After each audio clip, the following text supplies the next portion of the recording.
you know what, God, me, I don't want to sin against you. So imagine, I'm just not going to talk to you. I'm like, so that I don't sin, let me not just talk to you. See, if I'm quiet now, you cannot say I've sinned. And I thought later on, I'm like, I'll just be quiet. It's like I'm sulking towards God, but like I'm not going to say anything negative.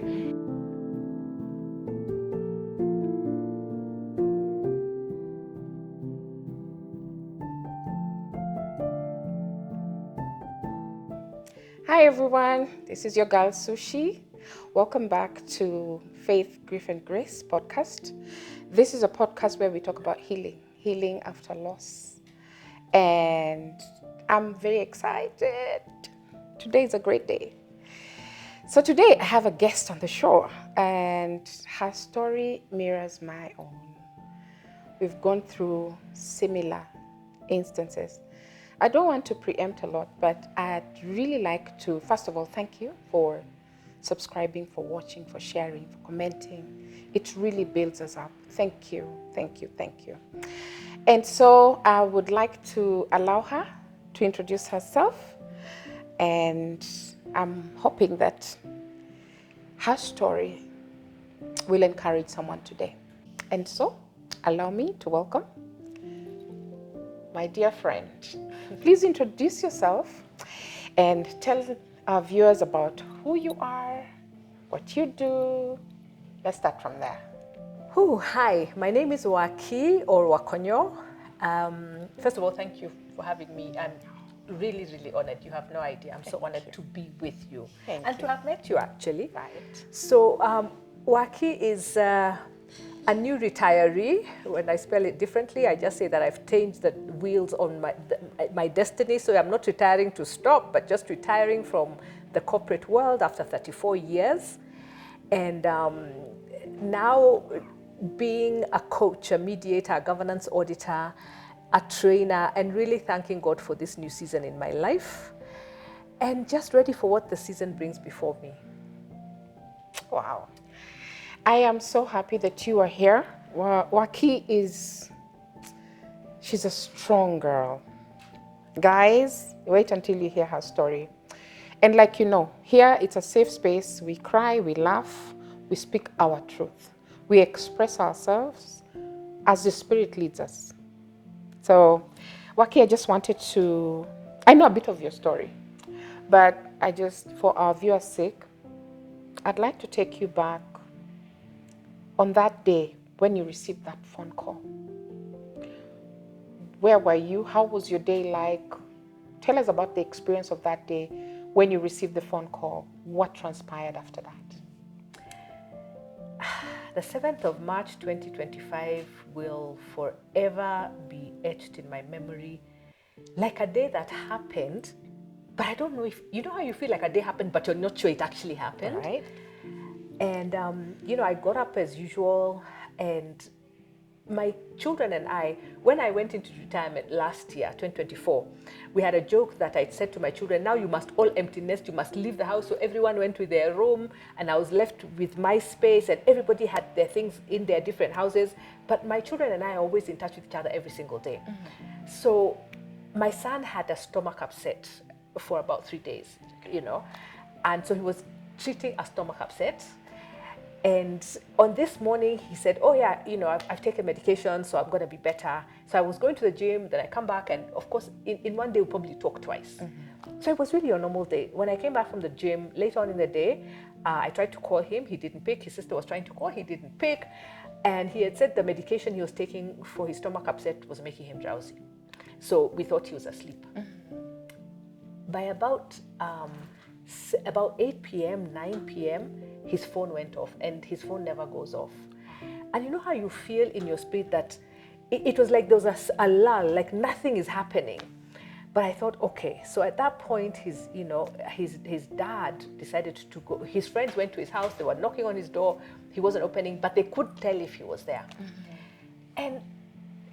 And the whole time, I think as a mother, the last thing you ever think is that your child is not going to be there. I mean, that doesn't even feature. It's not even, I don't know, it's not something that, even if somebody had told me, did you think the worst? That would not have been in the category of the worst. The worst would have been, he's not feeling very well and we'll take him to hospital. But him not being there didn't feature.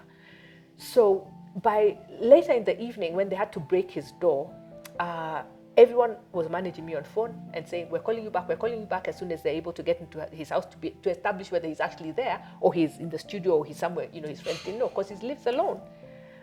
But in my room that day, for some reason, there are 2 hymns that I started singing. And not that I don't sing hymns, but usually we sing choruses. But I was singing, those hymns of Zamani, the ones we sang in school. I started singing 2 hymns, and I was like, why am I singing these hymns? And as I sang those hymns, I had a peace in my room that was very unsettling. Then at about 10 o'clock, my doorbell rang, and I opened the door, and my daughter was there with her 2 friends. She didn't even need to tell me. This is 10 o'clock p.m.? Yeah. And I looked at my daughter and she didn't say anything. She just looked at me and I knew he was gone. But I refused. I was like, no, God. God, we have an agreement. Suddenly I thought I had an agreement with God, which I'd never verbalized. I'm like, I am going before my children. They're not going before me. And my daughter never said, Boro's gone. She just looked at me. I remember moving from the door in reverse. And I was telling them, no, like stay there. And I thought, if they stay outside, if they stay there, this reality will not happen. And I went and I sat in a corner and my daughter came and I'm like, whatever. So we got into the car, drove to Kitusuru. And as we're driving there, I know the whole time, when I think about it now, I mean, I've been a person of faith for most of my life. Right. Born again, I love the Lord. At that point, I'm thinking, God can't even be here. So, I couldn't even talk to God. I'm like, God can't be here because I cannot be in this pain. I cannot be going. People are telling me, and I kept telling them, let's go to the house. Because me, as far as they were concerned, somebody hadn't checked properly. We'll go, we'll resuscitate him or whatever it is. And when we got there, I remember, and this is a thing that I really say to Gen Z, the young people, when we got to Kitusuru, all I remember was there were so many young people on the stairs and I'm thinking, what's happening? It's like there was a concert or something. So I'm climbing the stairs and we get there and my son's, Boro's dad, it's like my son is called Boro. He wanted, he wanted to stop me from going into the house because he wanted to protect me from going in. And me, I'm like, no, I'm going to wake up my son. And I remember getting in and there's nothing in all my 60 years that could have prepared me for my baby. And he was sitting up in his bed. And it's like he'd been reading sitting up. And so I started saying, Boro, get up. I started telling him to get up. And I remember thinking, if you don't get up, I'm going to push you until you get up. And I remember one of my daughter's friends, like, literally, how somebody's lifting you. I remember, I think later on, I thought, this guy, I was airborne. He lifted me off the ground. And then I started, and I tell people, there's a very thin line between sanity and insanity. Very thin. That's true. So when you see a mad person, imagine the line is like this. Because I remember in my head saying and thinking, how crazy do you sound? I started telling him, you guys, we have to put more clothes on his body. He's feeling cold. And I remember thinking in my head, what are you saying? Right. But at that point, it was logical. And that day, and I looked, but I'll tell you, and I remember telling you this, that when I looked at him, I remember asking myself whether, I was going crazy, that thin line. He looked like he was smiling. Like he was at peace and like I've panicked, him is smiling. And I remember thinking, you know what, Waki, that's how people go mad. Now you have decided your own things. And I never told, and that thing obviously I hid it in my heart. But later on in the evening, my mother said, is it me? Or did you guys notice that when we found Boro, when I saw he was smiling?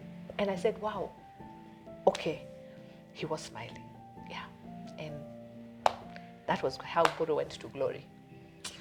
It's very interesting that you say that, because I remember in my situation, when I got to my son's body, I was saying the same thing. I was like, cover him, he's cold. Yeah.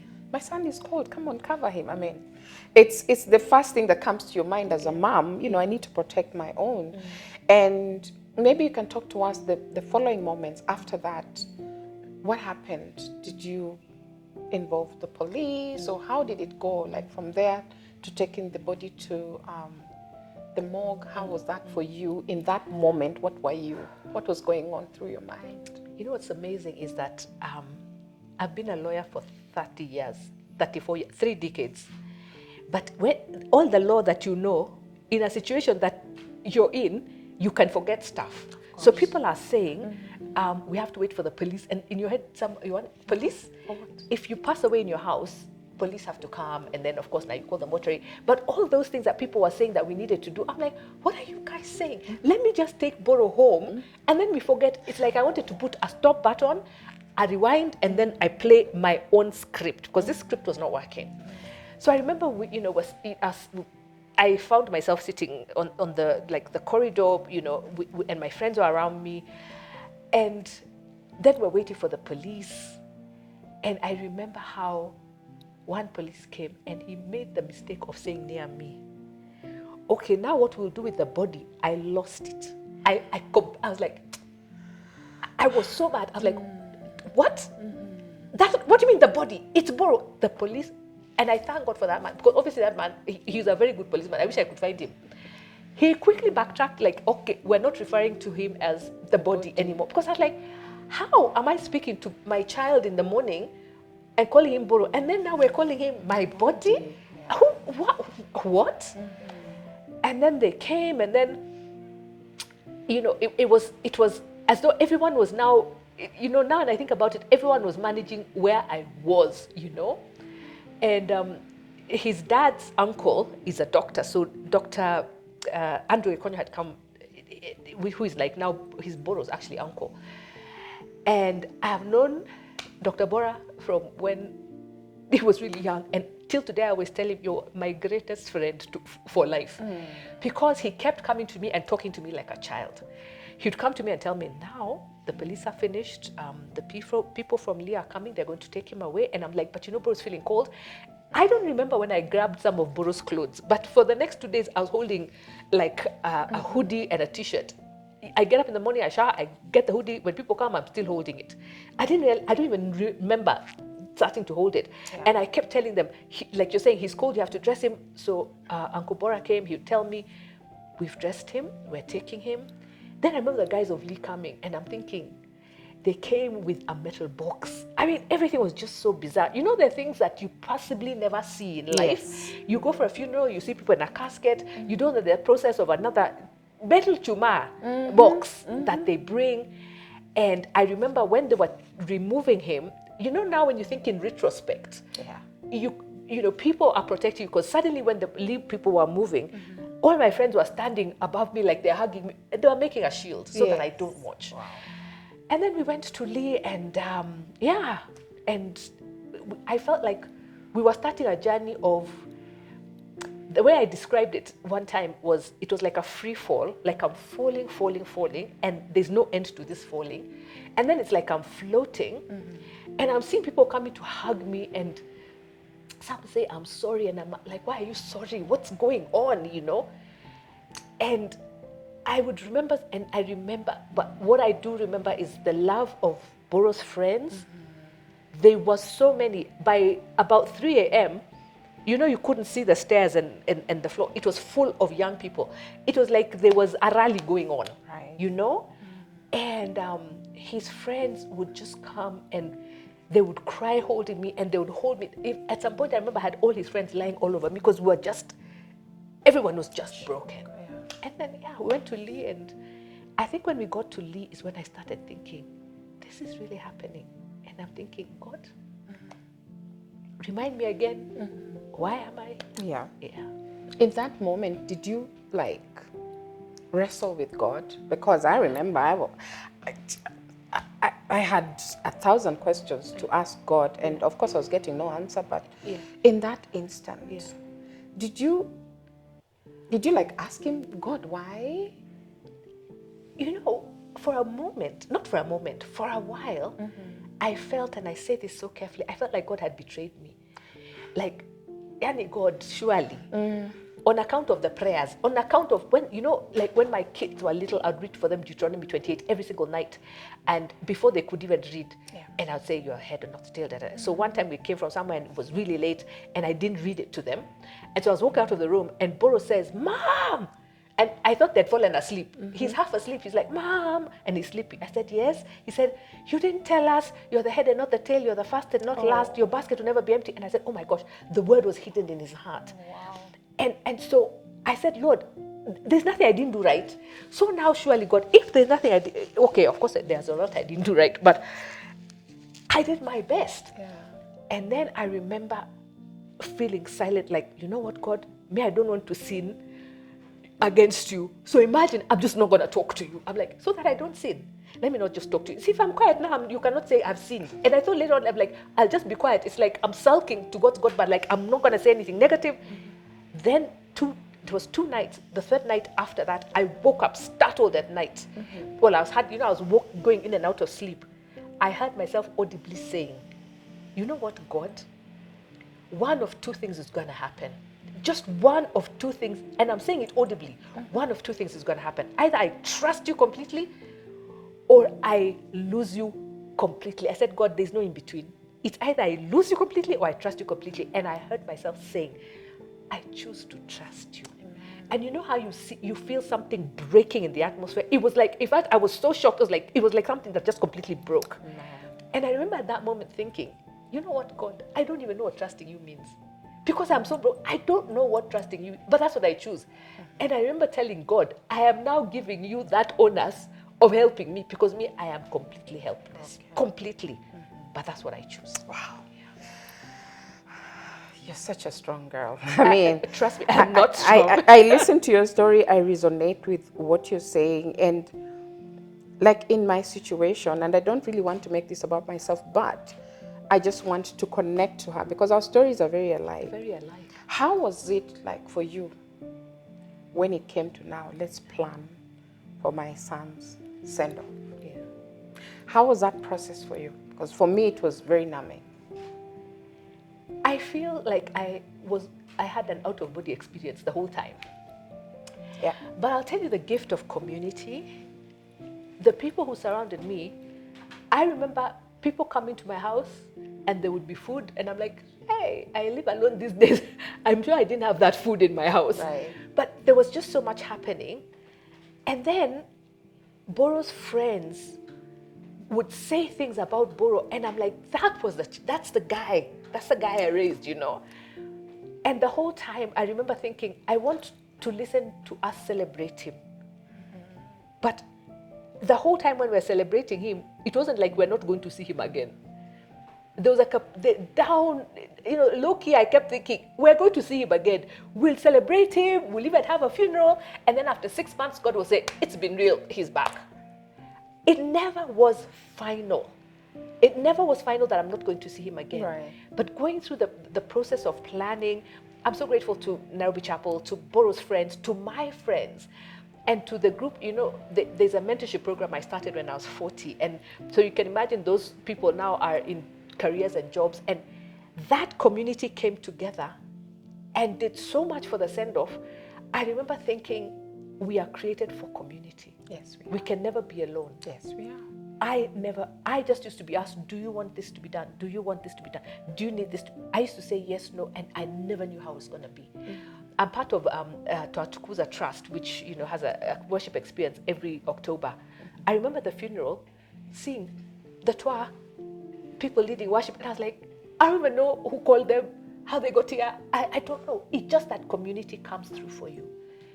It was numbing, but I'm going to say that now when I look back, it was such a beautiful experience to know what Boro meant to people and the gift of community. Amen. I thank God for Twa as well. Yes. I'm also a former Twa member, and they came here for fellowship. I had not been in Twa for a couple of years, but they still came. Exactly. I had like almost 30 people in this house one evening, and they came and fellowship with me and the boys, and it was really amazing to just know that there's an importance of having that community around you.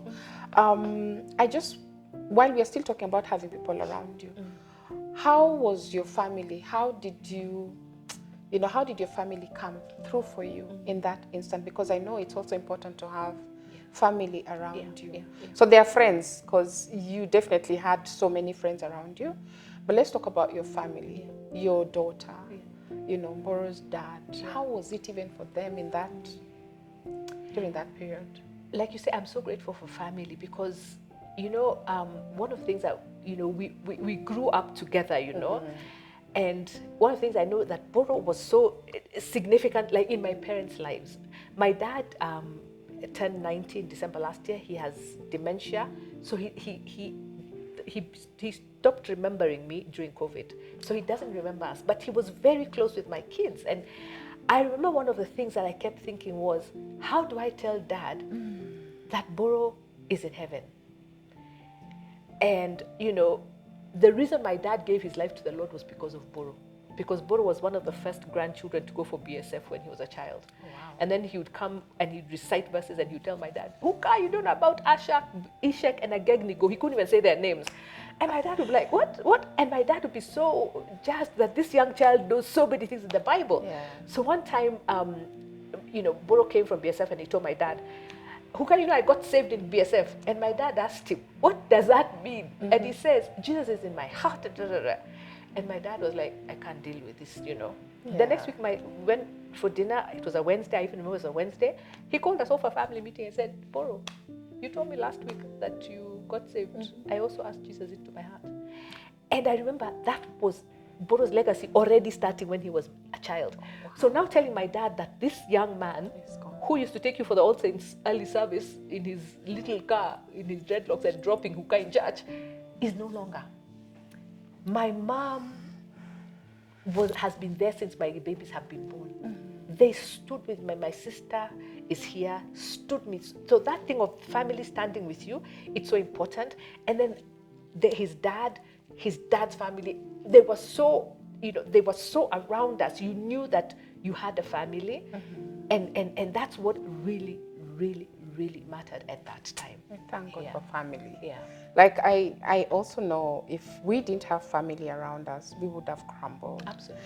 So now that Mburu has been taken to the morgue and you've started the preparations, did you have any issues on where to intern him? Because for me, it was different. It was either I take him up country or I take him to Langata. Because some of those things, they're part of your grieving journey. For me, I felt I needed him to be close by. You know, a grave where I can quickly go when I feel heavy. And I do that. I do that a lot of times when I feel like I can't. And I'm thinking about him a lot. I go there and I say a prayer, I sing a hymn and I leave. So how was it for you, even just deciding where you're going to intern him? Like, you know what amazes me is we never had any issue with the funeral home, with where we're laying him to rest. It was almost like me and Boro's dad, we were completely in agreement. And one of the things I really thank God for is, and my friends kept telling me that every time a decision would be made, Boro's dad would ask, is Waki okay with this? You know? And I kind of felt the whole process, I never felt sidelined. You know, even how I'm dazed and delirious and I'm not sure what's happening. Yeah. I remember that every decision was just being passed by me. Everything that was being decided, the committee, you know, the committee chairman would call and ask, Waki, this is what is being thought. What are your thoughts? I am actually grateful. And I remember one of the pastors saying, you know, you guys are the easiest people because you're in agreement. And I realized there's a thing that grief does. It can change you. You start asking yourself, long term, what matters? Yeah. What is never that serious? So if a decision was never that serious, I'm like, you know, either or, it doesn't matter. It doesn't. In the scheme of things, the greatest thing was my son has transitioned to glory. Every other thing that we were doing around here was like secondary. Imagine it was the most peaceful process, and for that I am honestly really grateful. We thank God for even giving you the strength, because as I'm talking to Waki lost her son a few months ago. March the 7th. 7th of March. So for even getting the courage to come on this show is truly God. And let's change it a little bit. And I want to ask, What was your turning point? Like you said, okay, this has happened, but I need to now live a life of purpose. Even, I know what you do. I know you're encouraging a lot of us. Your videos are amazing and the messages you're giving out there. But what was really your turning point to say, okay, out of this pain, there's still purpose? How do I now move forward in honor of my darling son? Yeah. You know, one of the things that Boro always did was he was everyone's greatest encourager. And Boro always had this thing of he told you, he didn't hope you understood or hope that you interpret. And Boro, and I remember my daughter saying, he taught her all our conversations end with "I love you," you know. And every night before he sleeps, he would send all of us. He would send a text message on the group with purple hearts. And so now, and I didn't know he also did it for his friends. So all his friends, when we all came together, we all talked about purple hearts, you know. And I remember sitting and thinking, Boro lived a full life. There's nothing. He was finishing his law degree. He was just about to produce his music album, and I was thinking, this guy lived, 30 years, and somebody who is 70 may not have done that much.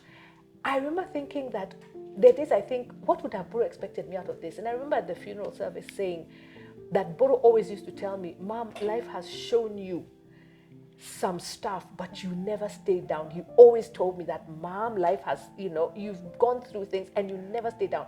He says, Mom, you're the strongest woman I know. And that time he's telling me when I'm feeling completely useless, I know.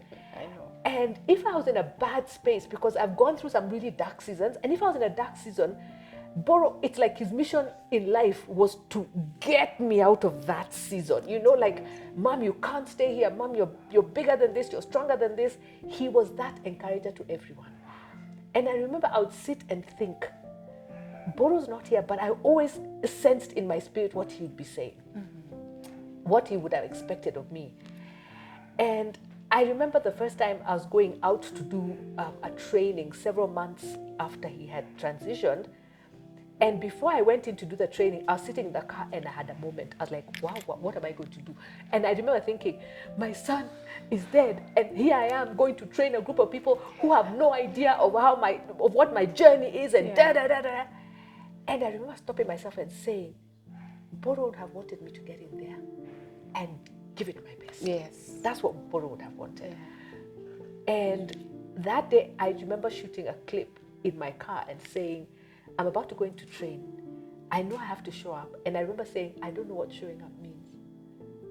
I actually didn't know what showing up means. And when I went to train this group of people have never met me at all. They don't know me from Adam and Eve. And now I'm training them. And then I've never forgotten how one of the participants asked a question, and we're talking about emotional intelligence. And one of the participants asked a question and said, is there a difference between emotional intelligence in girls and in boys? Because I have only daughters, and I feel like maybe girls, she was giving a view. Then she said, is there any, okay, those of you who have sons, let me tell you. When she said that, you know how you feel like something is, like, what did she just say, And something in me was screaming, I have a son, but he's gone to glory, but I know. There's a thing, there's a thing in the scriptures that talks about the balm of Gilead. I felt a balm over me. And it's like God was telling me, I got you. I got you. Yeah. I got you. And I remember responding to that question with such a grace.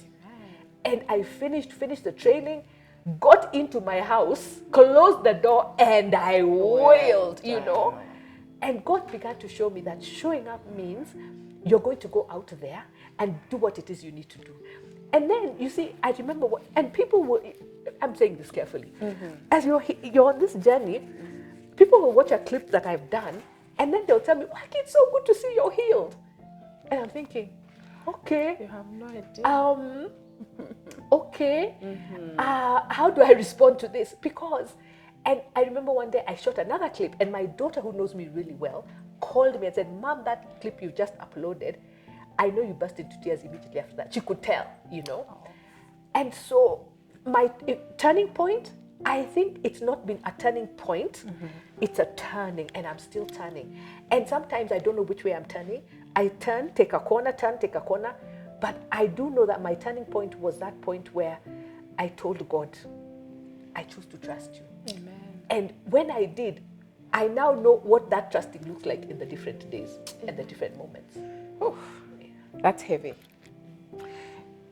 But what I see, what I hear you say, is that Mboro found you to be the strongest woman he knows. But do you realize that you are also building him up? Because then he's been there for everybody else as well. So he drew that strength from you. And so you did right by him. Glory to Sometimes we doubt ourselves, but I think you did right by your son. And like you say, he lived his life. He did live his life because of the strong woman who was right behind him. Glory to God. Amen. And on that note, I just want to ask you, what legacy of Mboro do you want to forever carry, take forward in his honor?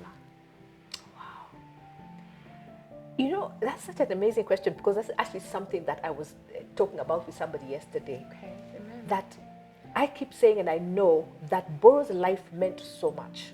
And I know that his legacy will be one of expression in music, expression in the spoken word, and expression in love. And I know, I still don't know what it is. Yeah. But girl, watch this space. Yeah. There's something that will come out of, and will continue coming out of, the life that Boro lived. Amen. Boro was that person who would buy plastic chairs for the watch bed because he sees they were broken, you know, where we used to live. Boro is the kind of person who would show up for his friends in different spaces. Boro is the kind of person who needed his mother to make chicken wings and power sandwiches, and then he would go and feed all his friends. That was Boro. He had built a community, and so his legacy, and then his music, just before he transitioned, he was releasing an album. In fact, the back page of the booklet we did was the cover he had designed. And his friends and his dad is determined to launch that music. That's good. And so, you know that thing of how you know your son was such a great musical artist, a great legal mind. And I said that legacy of music, spoken word, and love, it's going to continue. And I know that when I have grandchildren through my daughter, I hope she's listening, they will hear about their uncle, you know. They will know that there was a very powerful person who walked this earth, because Boro was, you know, there was a time somebody showed us a picture of people in Dublin celebrating him wearing blue. Because during his funeral, everyone was wearing blue, because he didn't just impact in this country.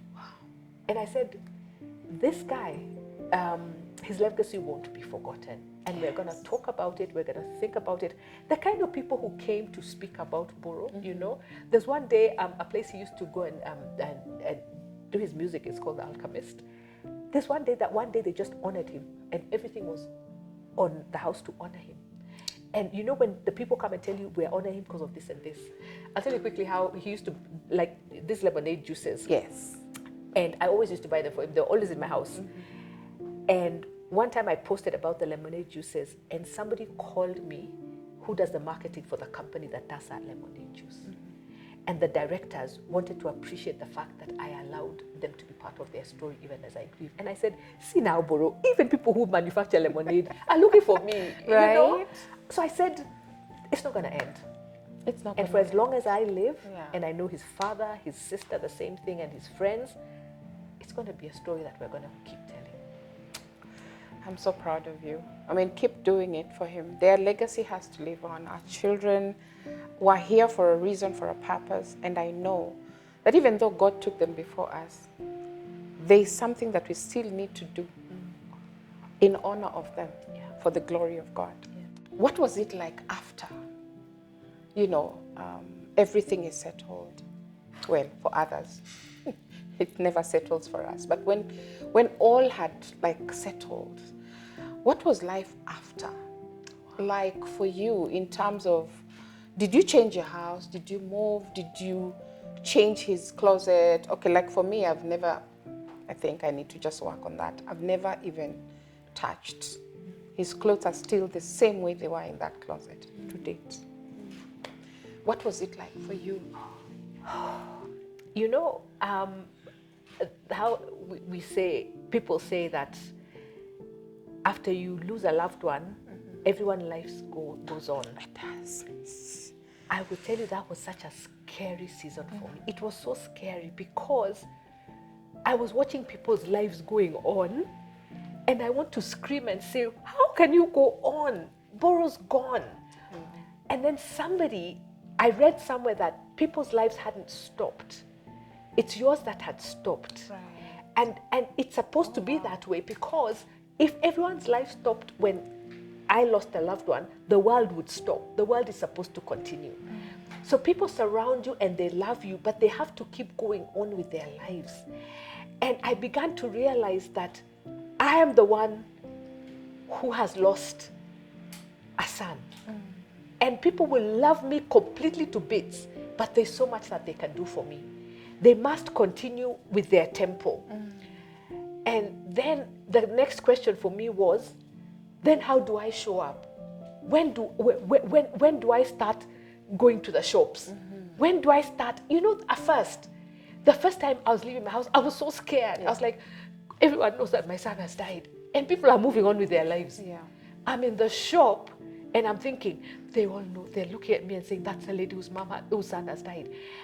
Being able to go on. And then I remember, because you see, I'm recently moving out of a very fast corporate world, and then suddenly my son leaves, and I'm thinking, what's the purpose? I remember one day asking God, so God, what's the deal?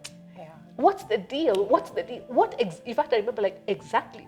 You know how one Sunday, it was going to a Monday, and of course people are going to now work and everything, so the people who came to see you on the weekend, they have to go back to work.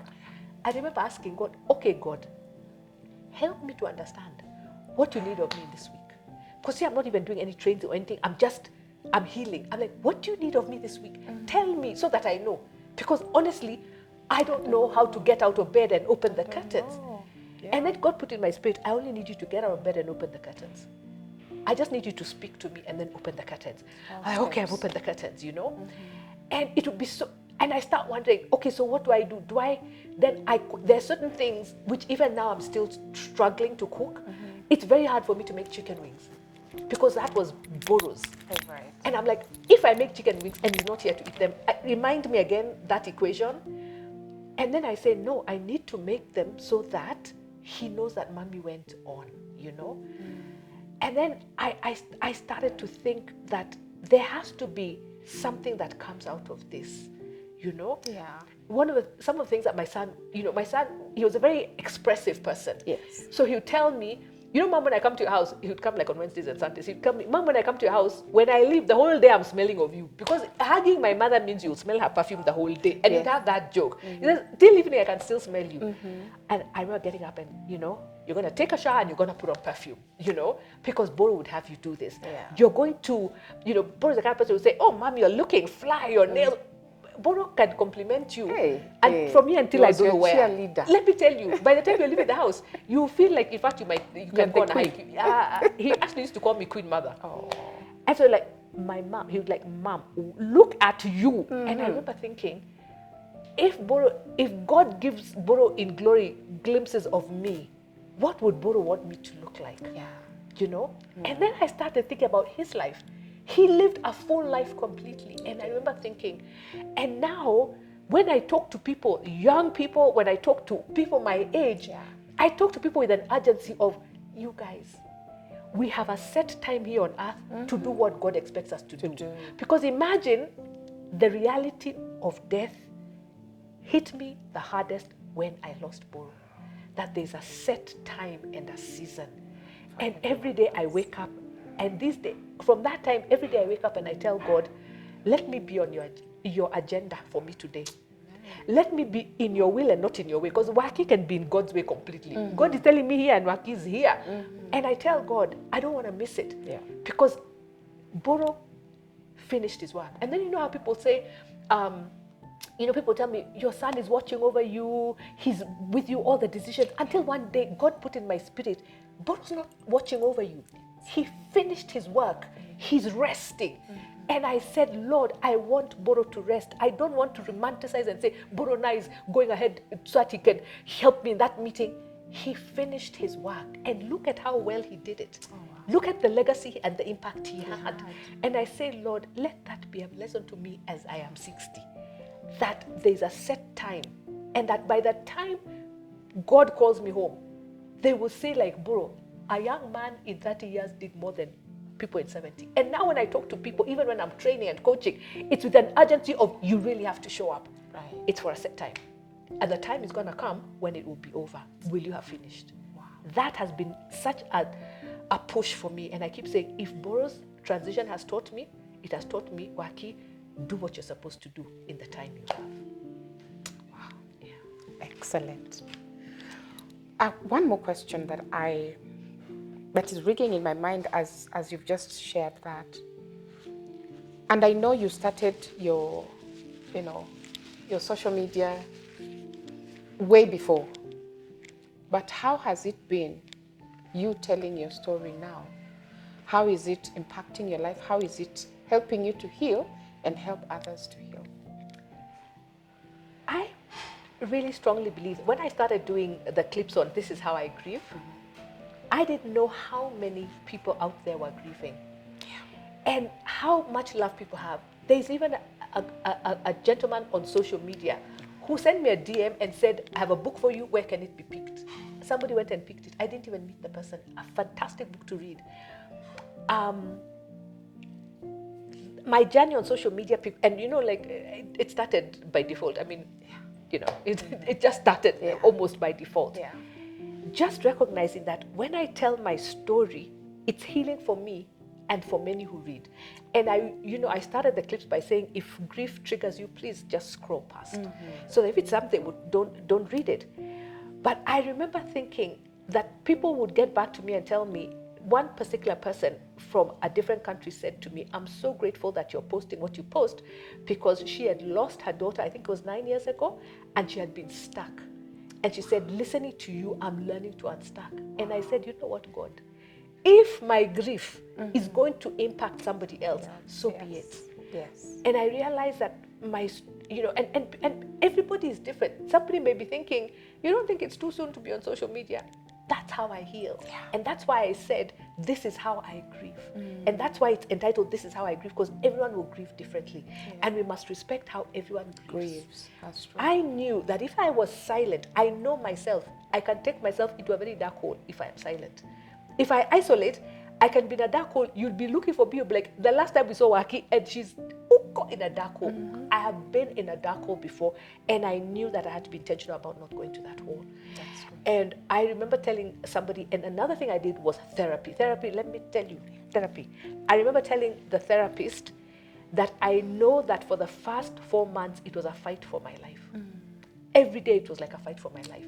And then she gave me an analogy, and she said, when a bird is in a storm, now a bird is flying in the storm, before it gets to the crevice of the rock, it's been rained on, and so it's completely soaked.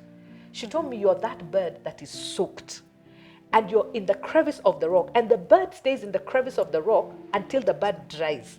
It doesn't stay there just because it's avoiding the storm. It's avoiding the storm, but by the time it got there, it was soaked. And I remember the therapist telling me, you are hit by a storm. And she told me, stay in the crevice of the rock until you dry. Wow. And she said, if you come out and try to fly and your wings are still so heavy, you'll hit the ground. And the question for me and for every person who is grieving, what does it mean to stay in the crevice of the rock? Right. It means to be able to speak your truth regardless of how vulnerable it sounds. That's true. And how painful it is.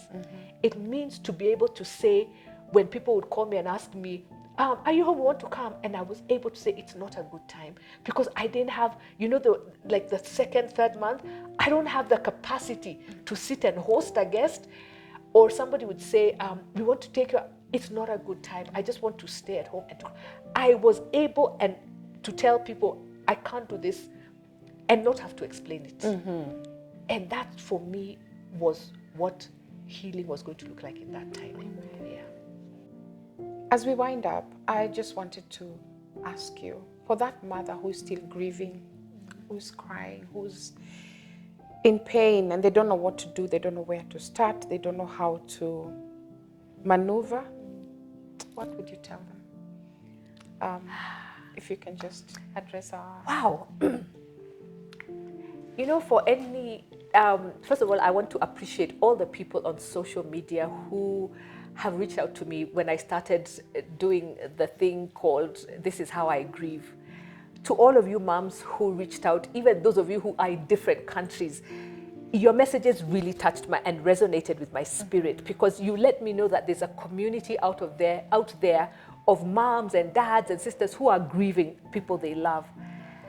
And I come to you as a mother who is grieving, but who is loving. I am learning now that I am grieving this hard because of how much I loved my child. Do I ever feel like I'll completely heal? I don't know, but I'm learning to grow around the pain that I carry. And my encouragement to all of us, not just to you, because I speak to myself first, is let's take it a moment at a time. Let's be gentle on ourselves. I cry every single day. And sometimes my tears show up in the supermarket when I see the ketchup. Sometimes my tears show up when I see the lemonade juices. Sometimes my tears show up when I see a tall, handsome young man in hair like Boro's. And I feel like reaching out and saying, Boro look like you. Sometimes my tears show up when I just look at his picture. And I'm okay to cry. And I will keep crying. More power, more love to all of you. Wow. I don't know what else to say after that. God's peace and comfort to continue to just guide you and be with you. Don't stop what you're doing, because you're touching the lives of many. Even though I'm doing this podcast, I'm still drawing strength from you. I lost my son last year. You just lost your son. It's still fresh for you. But yet you decided to show up. How amazing is that? My dear viewers, I want to say thank you for the time that you've spent with us. Thank you for watching this show. Continue to pray, even for us, and for you who's going through pain, struggle. You're mourning a loved one. It could be your husband, it could be your wife, it could be your child, it could be a brother, a sister, a mother, a father. Anyone close to you, a loved one. Just know God is with you. And there's purpose in everything that happens to our lives. One of the things that I've learned even in this journey of grief is trusting God completely. And you said something very profound, that in that moment of your pain, for you it was either I trust you completely, or that's the end of the story between you and God. But you chose to trust God and see what the Lord is doing. May He continue to use you. May you never stop talking about your son, because that's the only way we can